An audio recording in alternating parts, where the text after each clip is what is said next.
On today's World Insight, the UK retracts the controversial herd immunity strategy. Why have the UK and the EU taken different approaches to tackling the outbreak? And we speak to Zhang Weili, UFC women's strawweight champion. She talks about fighting discrimination with her latest win in the ring. The only way to win respect from opponents is using my fist. And finally, getting down to business in the time of the coronavirus. How an organic farm outside Beijing managed to cope against all odds.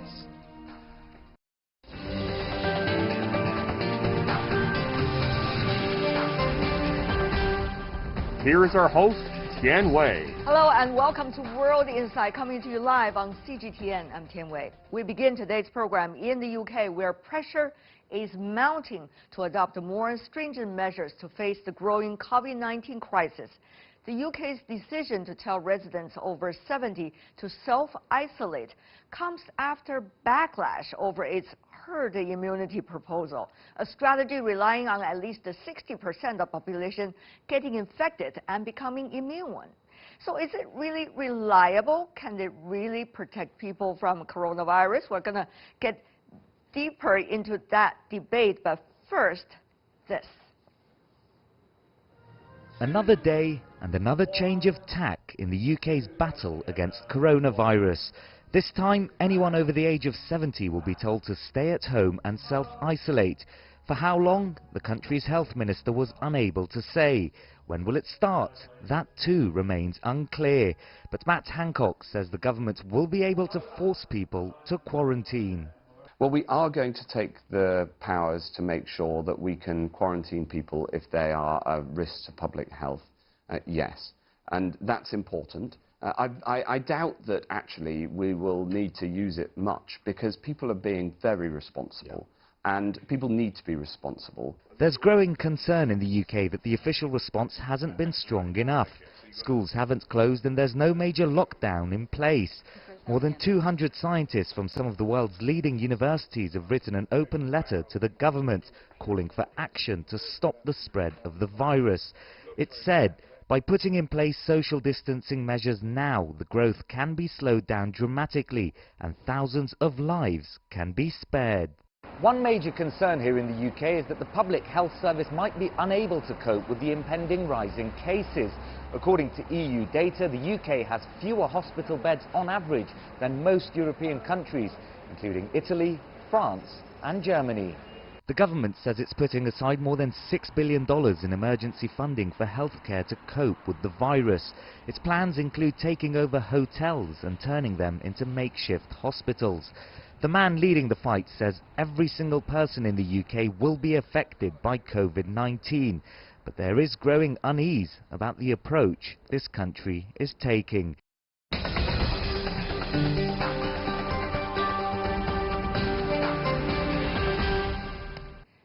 And join us in London, we have Rosanna Pilling, Professor and Chair of Diagnostics Research and Director of the International Diagnostics Centre at the London School of Hygiene and Tropical Medicine. Professor Pilling, what a pleasure to see you. The debate about the herd immunity has been the biggest one, I guess, topic in the world.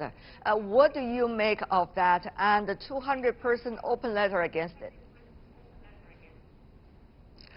Well, I think that the government strategy has been informed by good science and modeling of different interventions and their effectiveness. And so I think that given that we don't know all we need to know about the virus, but as far as what knowledge we have at the moment, I think the government is doing the right thing and not to create a lot of measures that cannot be sustained. A lot of the infections have gradually been introduced in the UK over, the last 2 months. I see. And so I think this is the best population-based strategy at the moment. You think to have 300,000 to 1 million people infected and also possibly being killed could be a good strategy for the UK? I don't think you should think of it that way. Unlike SARS, unlike what we saw with MERS-CoV, which are the two other coronaviruses that have caused epidemics around the world, this coronavirus has a very large iceberg of asymptomatic or mildly infected people at the bottom of the confirmed cases that we see. So it's inevitable that you cannot be testing everyone because that's a lot of wasted resources that you could have allocated towards shoring up hospital capacity for dealing with more severe cases, etc. Yeah, so the confirmed cases that every country sees is just at the very tip of the iceberg. Beneath that, there's a large population that is gradually acquiring immunity to this virus. And so by having herd immunity, then you have a larger distance between susceptible people that the virus could transmit. I see. And that is a sound basis for this. We understand the basis for this, but people have been asking about questions from a very different angle, and I have to emphasize that angle. Is the UK ready and to announce, first of all, publicly, and then to do it, to have 300,000 to 1 million people lose their lives? Whose lives should they be? Should they be the elderly's life, or should they be the government officials, or should they be the medical workers, or should they be the most severely ill? Whose lives should they be? How is that choice likely to be made by the government? I think we know from epidemics elsewhere that the most susceptible people and most severely affected people are the elderly, especially with underlying comorbid conditions. And so I think the government is doing all it can to make sure that they are safe, and so hence is strategy for anybody over the age of 70 to self-isolate. It's your internal affairs, whatever you want to do with the cases in your country. Of course, you decide on your own. However, it does have an impact on the overall pandemic worldwide, because if virus develop and flourish inside the UK is going to be a black hole in terms of this global fight against this pandemic. In other words, UK could be very selfish by doing that, not to mention it would kill many lives also inside your country. So how is it likely to be explained? Another thing is, when you say the government is doing all it can, what do you mean by quote-unquote doing all it can? So far, there has been a lot of accusations against government not doing much, for example, about the large gatherings. And we all know social distancing, very crucial, and doesn't take much to do social distancing. I mean, well, what about the elderly? And we also understand that the beds of the hospitals are not as many as one would expect. But you see other countries, they are rushing to prepare the beds. One more bed, you can probably save one more life. But if efforts are not being made, how can you save lives? People can just say, okay, well, that's it. We can't fight it. Let's just let it be. WHO said you can't do that, Professor Pilling.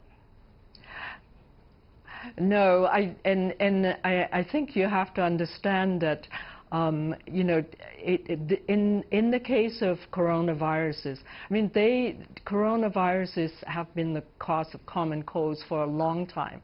And we know that in most cases, people are either asymptomatic or have very mild Professor infection. Pilling, if I can, and so I'm sure as yes. an expert, you would know better than I do. Coronaviruses comes in all different types, and this is called a novel yes. coronavirus. And this time, this virus is very different from earlier, even from SARS. We've been talking about that, hearing about that from WHO for 2 months. So when you say there's a comparison can be made between cold and flu and this one, it is just not true, Professor. I'm afraid you cannot use that comparison. Well, I guess we don't know all is there to No, know but at about least this we do virus know yet. something But I at think this that moment.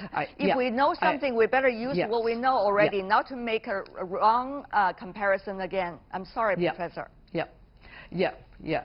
So I think that what we know in most countries, what's the most effective: hand washing, social distancing, self-isolation or quarantine of infected cases, confirmed cases.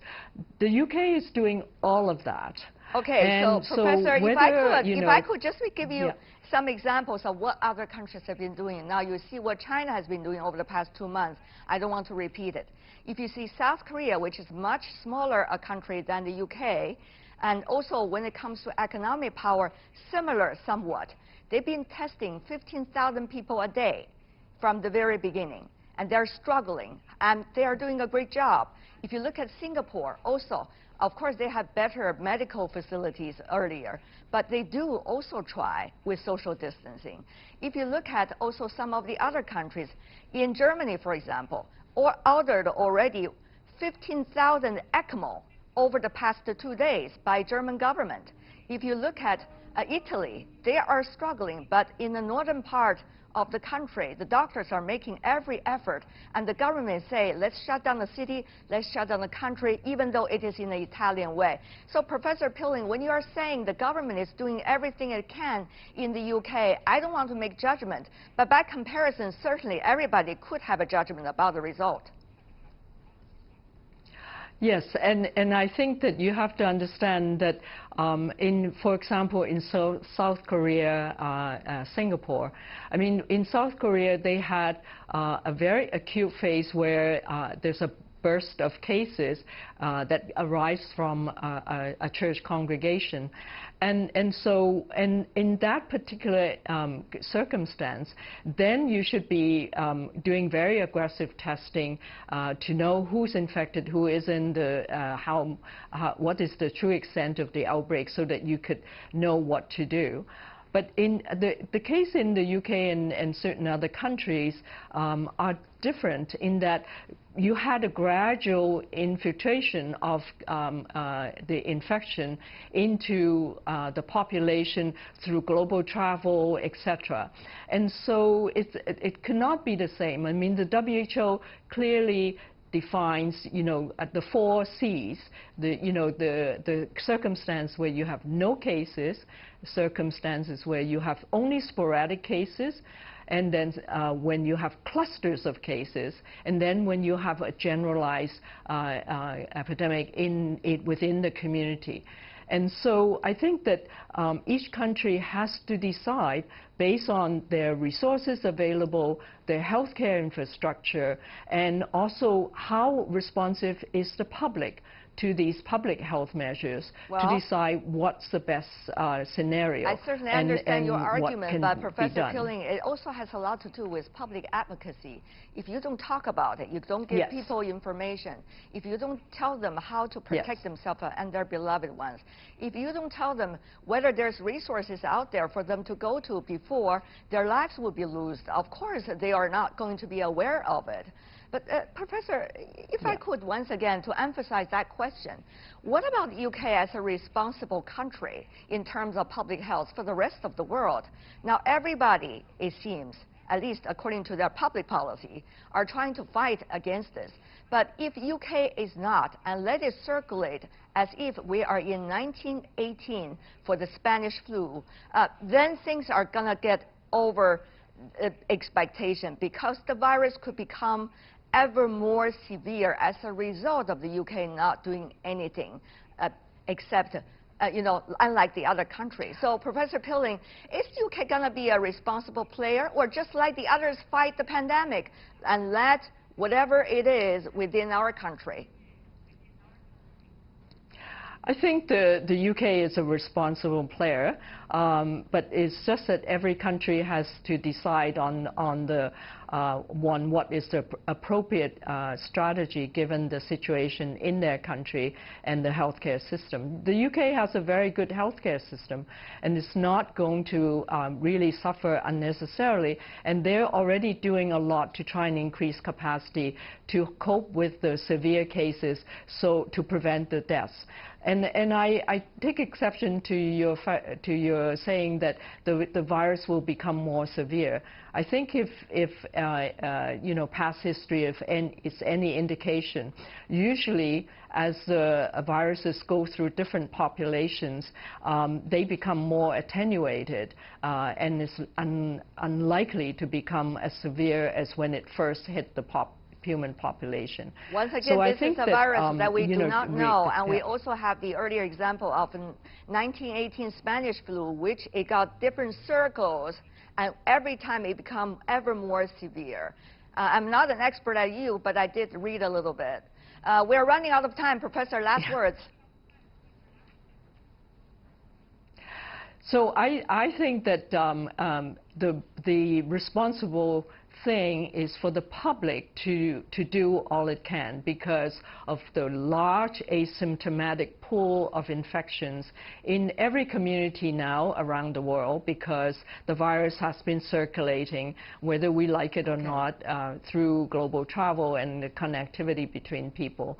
And so I think that's the most important thing right now. And the government should be really trying to prevent deaths by having the facility to be able to cope with severe cases and confirm them as quickly as possible, which is what the UK government is doing. Rosanna Pilling, a professor with the Diagnostic Center at the London School of Hygiene and Tropical Medicine. Thank you so much, Professor.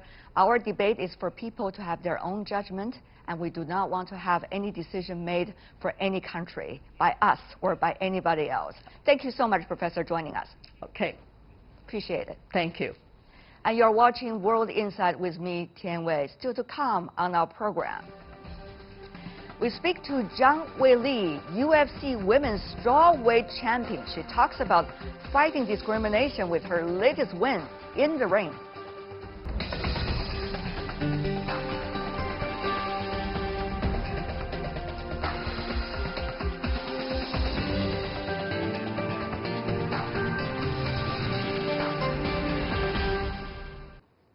Welcome back. You're watching World Insight. I'm Tian Wei. Now let's turn to mixed martial arts.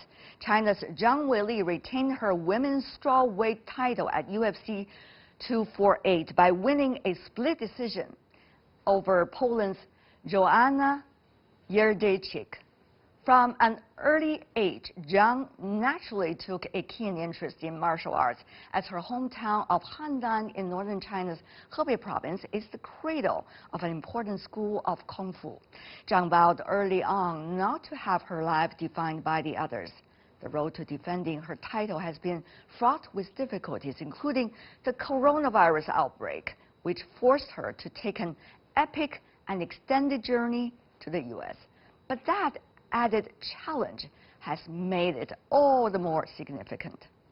Earlier, I had the chance to talk to Zhang in a video interview to learn more about her preparations and her feelings after her brilliant win. Let's listen in.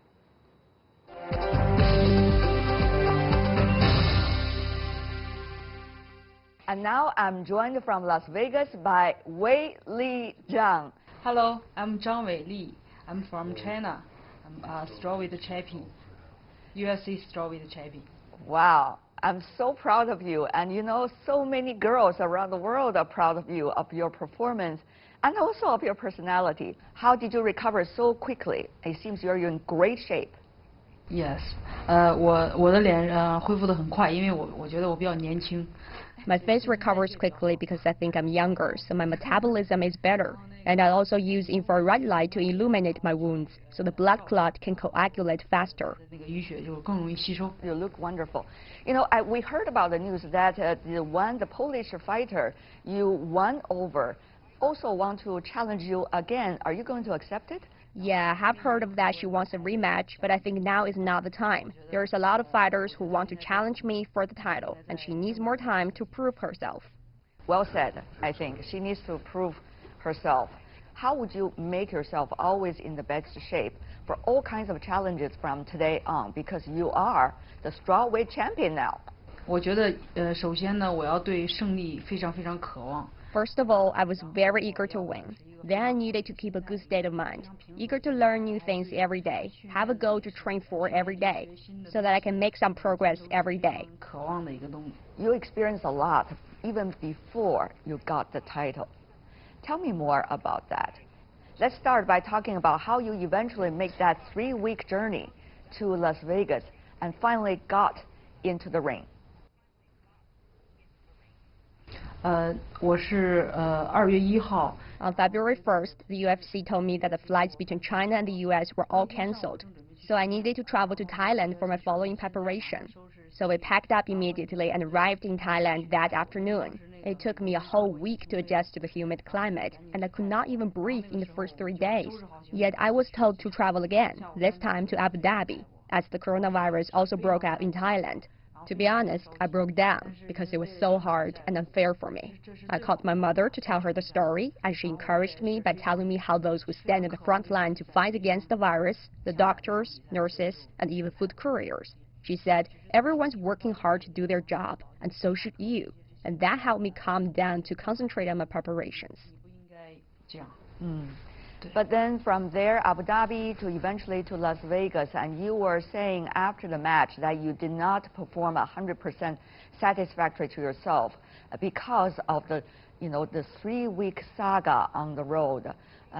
Tell me, how do you, as an athlete, when there, in the performance, in the match, be able to bring out the utmost still to fight against the opponent? 其实来到美国以后， I suffered from jet lag after arriving in the US.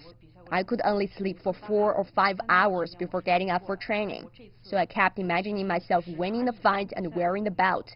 I was devoted to winning in order to share the glory and gave encouragement to both the patients and healthcare workers in China.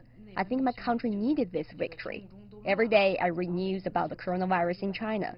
The numbers and reports were depressing, so I wanted to win it for China, to cheer my compatriots up.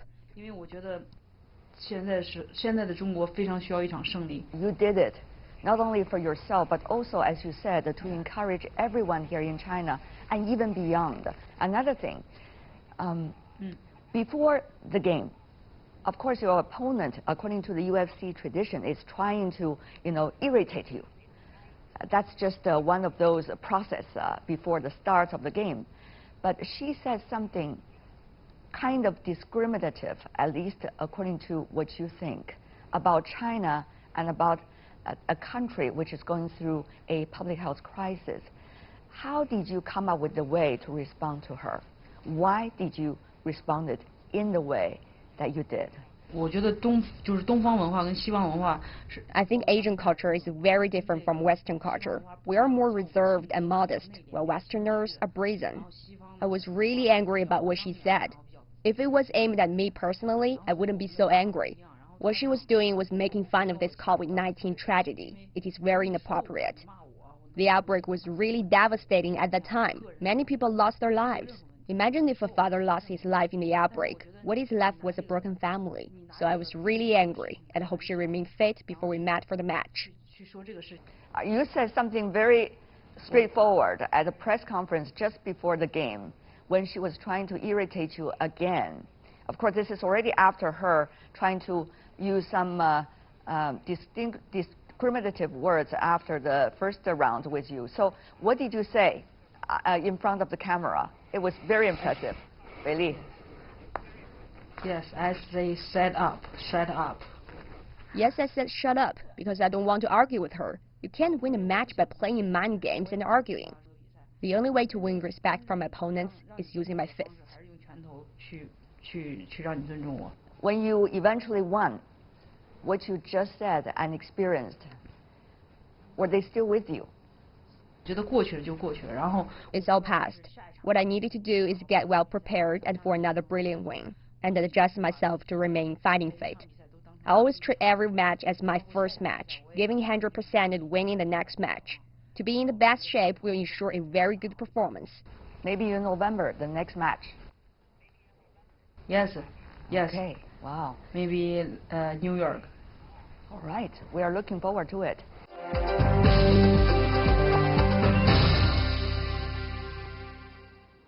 Our interview with Zhang Weili. You're watching World Insight, still to come on the program. Getting down to business in the time of coronavirus, how an organic farm outside Beijing managed to cope against all odds.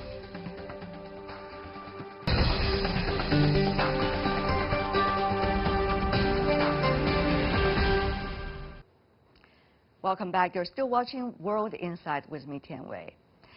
While more Chinese patients are recovering from COVID-19 infections, businesses are getting back on their feet. Quite a few small and medium-sized enterprises have borne the brunt of plunging demand, yet some of them have even very different experiences. Shi Yan and her husband are running an organic farm in Beijing suburb. The impact of the coronavirus has not choked their business. On the contrary, they're struggling with rising demand. As epidemic controls are in place, labor shortage, though, is their biggest challenge, but they managed to deal with it.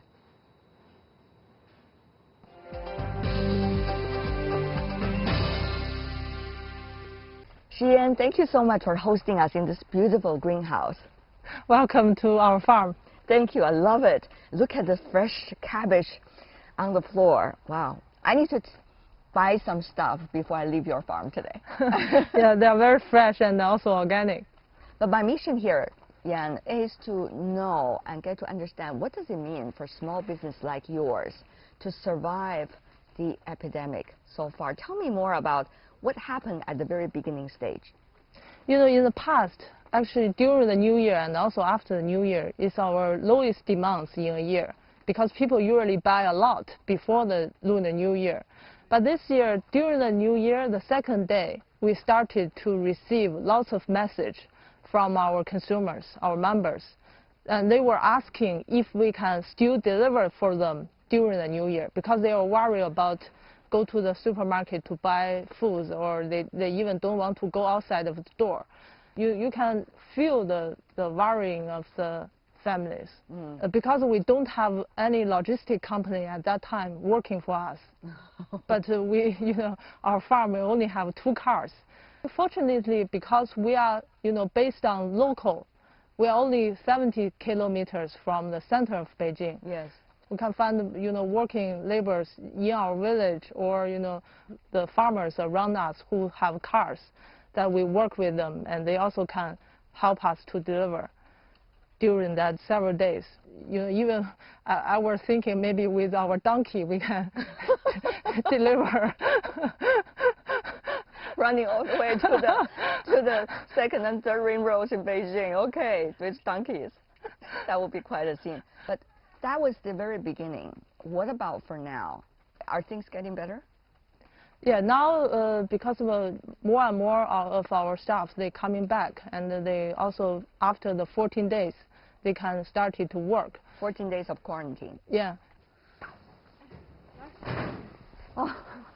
This is our packaging room. Okay. 大家好. This is we are packaging for 20 boxes for the CDC Shunyi district. Oh, that's important. Huh? Yeah, we donate to the doctors. Good for you. Good for you. Now we kind of gradually go to the like normal pace. Mm-hmm. Yeah, but we still have for our meat. Because usually we work with a farmer in Gansu province, and he supply our pork from Gansu to Gansu Qingyang to Beijing. Mm-hmm. But because the butcher is shut down and also the logistics can't work, so our pork haven't been supplied to the members for 2 weeks. Oh, I see. Yeah. Do you think there has to be quite a long period of time before you can have your original supply chain work again? I feel from last week, I think almost 80% of our whole chain are coming back to the normal piece. I see. But there are still some people, they are kind of gradually going back. Yeah. For example, our Wuchang rice, the farm in Wuchang, because we usually stock our storage our rice in the farm. So every month we need more rice, we will grind the rice and transport to Beijing. But all of our rice are stocked there. So now the milling, the factory which is doing the rice is also not open yet. Yeah. So now we in our stock we only have about 200 kg of rice now. I see. Yeah. But what about the policies? I mean, we have seen the central government, local government put out a lot of policy in terms of financial support, in terms of rent, in terms of the use of land. For farms like yours, is there anything relevant to you? In the epidemic, I feel for our model, we call CSA, Community Supported Agriculture, that we mainly are demanding from the local markets. For our industry, I didn't see a very big influence. What I say is to most of our kind of this model farms are increasing, our sales are increasing. You know, for our farm, we have about 15 hectares of land, but this land can guarantee 60 people working, you know, for salaries. I think small business is very important to our whole economy, because it's not only contribute to economic but also to the social part, to supply the jobs, to supply you know, also, you know, local people, they can just working on the local, and they don't need to travel a lot to other cities. Just recently, you know, we have 2 new employees. They used to work in our town as a chef, but now they come back working here as a farmer, because the town, all the business are shut down. Yeah, closed. Thank you so much, Zhang. All the best. Thank you.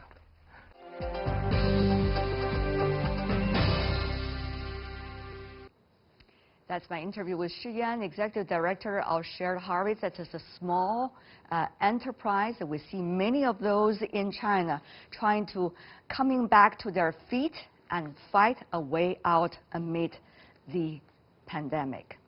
The outbreaks of the COVID-19 not only affected Zhang's farm, but also the life of Zhang Weili, the Chinese mixed martial artist.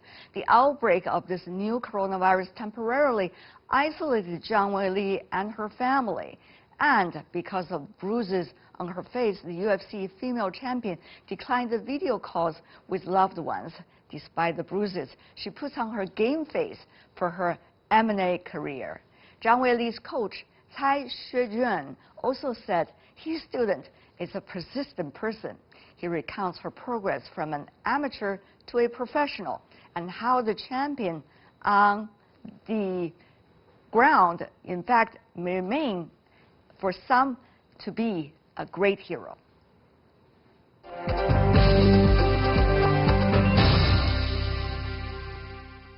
And now we are also joined not only by Weili, but also her coach, Mr. Cai Shijun. Mr. Cai, welcome to our program. What do you make of the performance by Weili? 我觉得他打得不错。 I think she did well. At the beginning of the competition, I felt she didn't find her own footing and was in a free state. After the first round, she told me that she was particularly dizzy at that time. I said, you must be focused. You must think about what we have practiced before, and you must do this. Then, in the second and third rounds, she gradually found her own rhythm. I think the biggest challenge this time was that the opponent was on the offense. This differs from previous bouts in the competition, where Weili was on the offense and the opponents were on the defense.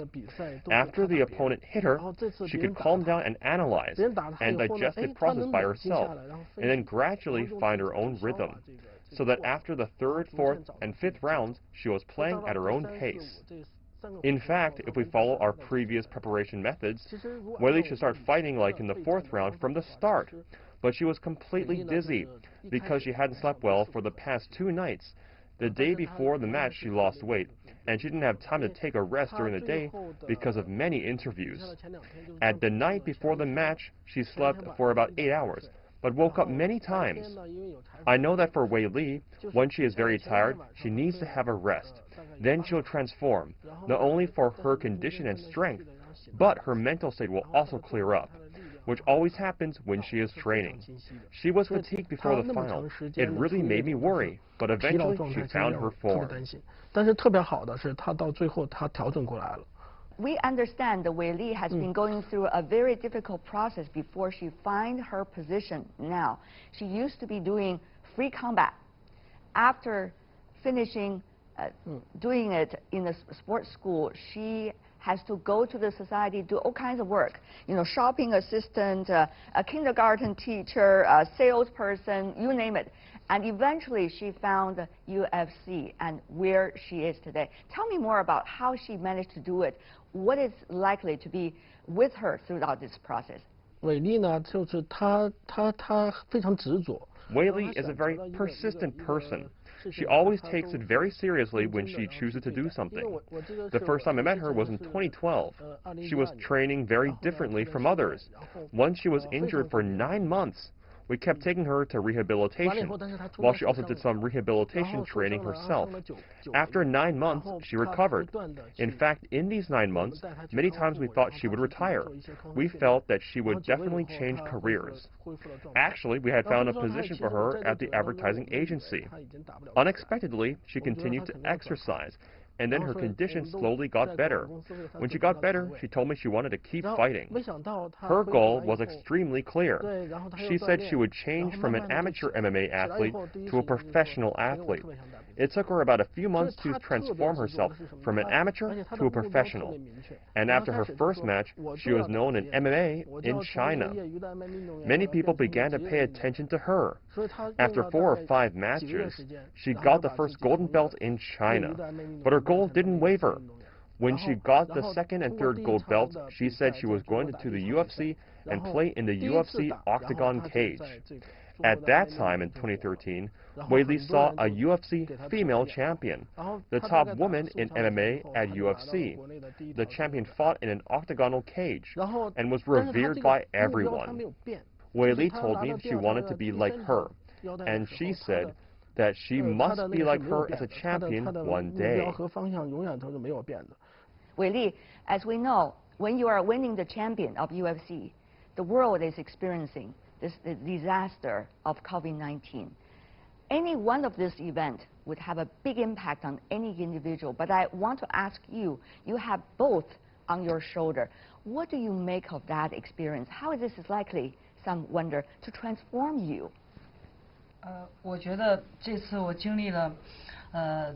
I got through a nerve-wracking pre-match preparation this time round and the sudden COVID-19 outbreak. I think the world has become a little smaller. It's now a global village with everyone being part of the bigger community. Our skin colors, ethnicities, and belief may be different, but the mutual trust and collaboration triumphs all. That, in my opinion, is the biggest immunity we can get. We're all in this together, rather than being indifferent to one another. Let me give an example. Suppose we all live in one building and there are cockroaches in your house. If everyone is mocking you rather than supporting you, pretty soon there will be cockroaches appearing in everybody's house. So when one gets in trouble, the rest should be there to help, to get through the trouble all together. We all live in this world, though there are many differences in who we are, but we are all human beings. With shared future and destiny, we should absolutely help each other.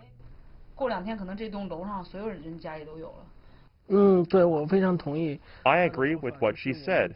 Facing common challenges, we should help each other rather than being indifferent. Help solve each other's problems means solving our own problems. Helping others means helping ourselves.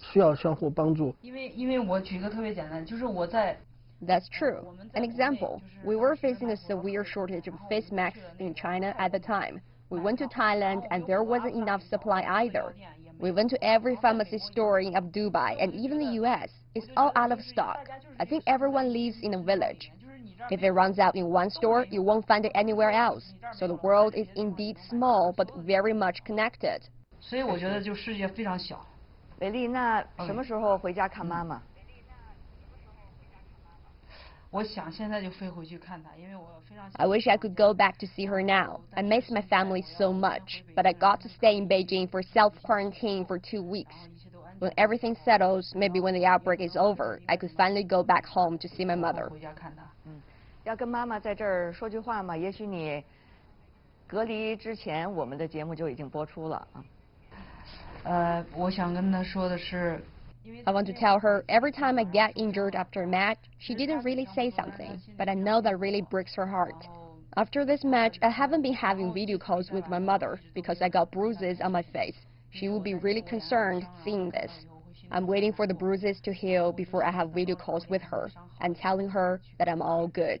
I want to tell her that after all, I've chosen this career and I want to do my best and excel in it. Bruises means nothing to me. They'll recover in a number of days. I wish to be a role model for some young athletes and kids out there, hoping that our next generation can be physically fit and, more importantly, mentally strong. Thank you so much, Weili and 好的。蔡，谢谢。We are proud of you. See you in Beijing. Yay. Bye. Bye.